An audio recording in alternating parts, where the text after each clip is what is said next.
প্রতিটি গণমাধ্যমকে fact checking নিশ্চিত করে সংবাদ প্রচার করতে হবে বলে মন্তব্য করেছেন তথ্যমন্ত্রী জহিরুদ্দিন স্বপন।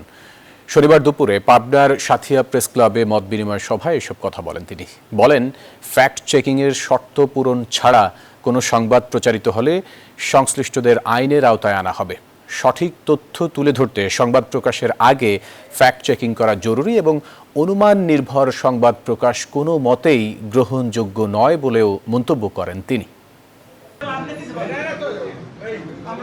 আমরা চিন্তা করছি যে প্রত্যেকটি গণমাধ্যমকে সংবাদ জনগণকে দেওয়ার আগে ওই সংবাদের ফ্যাক্ট চেকিংকে নিশ্চিত করতে হবে।